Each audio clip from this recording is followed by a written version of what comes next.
बात राज्यों के बजट की। राज्यों के बजट की हालत लगातार बिगड़ती जा रही है। एक और राज्यों को बाजार से महंगे कर्ज मिल रहे हैं। ताजा ऑक्शन में राज्यों के लिए बाजार से कर्ज उठाने की औसत लागत 7.84% पर पहुंच गई। वहीं दूसरी ओर आरबीआई की एक ताजा रिपोर्ट बताती है कि देश में 10 ऐसे राज्य हैं जिनकी माली हालत ज़्यादा खराब है। इसकी वजह जो है वो उनका खराब वित्तीय प्रबंधन है। इन राज्यों में आंध्र प्रदेश, बिहार, हरियाणा, झारखंड, केरला, मध्य प्रदेश, पंजाब, राजस्थान और उत्तर प्रदेश शामिल हैं। इन राज्यों की ओर से बार बार आरबीआई की खास लिक्विडिटी विंडो से कर्ज उठाया जा रहा है। आरबीआई की इस विंडो से कर्ज समान तौर पर राज्य तब उठाते हैं जब उन्हें बाजार से आसानी से कर्ज नहीं मिल पाता या उनको लगता है कि बहुत ज़्यादा महंगा मिलेगा, तब वो आरबीआई की एक खास विंडो का इस्तेमाल करते हैं। सर, क्या है ये खास विंडो और इतना ज़्यादा इस्तेमाल क्यों हो रहा है इसका? शुभम, ये 10 राज्य जो हैं जिनको हम चर्चा में पहले भी लाते रहे, इन 10 राज्यों को रिजर्व बैंक अपने हिसाब से राजकोषीय दृष्टि से चिंताजनक परिस्थिति वाले या राजकोषीय दृष्टि से जोखिम भरे राज्यों के दर्जे की श्रेणी में डाल चुका है। वल्नरेबल स्टेट्स कहा जा चुका है। इनमें आंध्र प्रदेश, बिहार, हरियाणा, झारखंड, केरला, मध्य प्रदेश, पंजाब, राजस्थान, उत्तर प्रदेश और पश्चिम बंगाल है।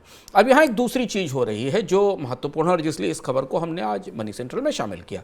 रिजर्व बैंक के पास 3 ऐसी खिड़कियां हैं जिन खिड़कियों पर जाकर राज्य सरकारें छोटी अवधि के कर्ज ले सकती हैं। वैसे तो उनको कोई कर्ज देता नहीं, रिजर्व बैंक के जरिए ही बैंक वो कर्ज देते हैं। इसमें एक खिड़की है जिसको कि हम स्पेशल ड्राइंग फैसिलिटी कहते हैं, एसडीएफ। इसमें 5 दिन का कर्ज मिलता है राज्य को, 5 वर्किंग डेज का। दूसरी वेज एंड मीन्स एडवांस है, इसमें भी 5 दिन का कर्ज मिलता है। और तीसरा एक ओवरड्राफ्ट होता है जो 14 दिन के लिए राज्यों को दिया जाता है।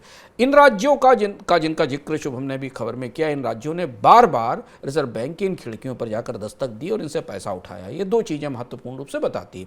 एक तो ये कि इन राज्यों के ट्रेजरी का मैनेजमेंट बिगड़ा हुआ है। इन राज्यों की ट्रेजरीज में कैश फ्लो सही नहीं है, यानी समय पर इनके पास तनख्वाहें बांटने के लिए, तमाम भुगतान करने के लिए पैसा नहीं होता और इसलिए इन्हें कुछ खास समय पर अपने इंटरनल रिसोर्सेज से या रेवेन्यू से इतना पैसा नहीं मिल पाता और इन्हें आरबीआई की इन खिड़कियों का इस्तेमाल करना पड़ता है।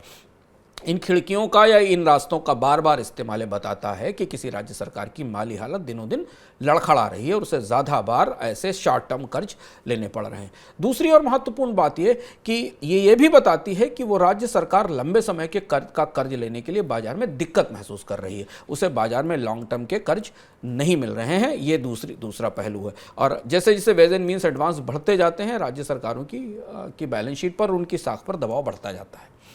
सर, दूसरी तरफ ये खबर है कि राज्यों को जो मिलने वाला कर्ज है बाजार से वो महंगा मिल रहा है। ये केंद्र सरकार के लिए कितनी बड़ी चुनौती हो सकती है? ये केंद्र सरकार के लिए इसलिए 2 तरह से चुनौती। पहली चीज़ तो है कि राज्य सरकारों के जो 10 साल के बॉन्ड हैं और केंद्र सरकार का जो 10 साल का बॉन्ड है उसमें करीब 30 से 32 बेसिस पॉइंट का स्टैंडर्ड लेवल का स्प्रेड होता है। यानी अगर केंद्र सरकार को 7.5% के 10 साल के बॉन्ड पर कर्ज मिलता है तो राज्य सरकारों के 10 साल के बॉन्ड को 7.7 या 8% के आसपास मिलता है। पर ऐसा पूरे देश में नहीं, क्योंकि अलग अलग राज्यों की अलग अलग परिस्थितियां हैं और उन्हें उस हिसाब से कर्ज मिलता है।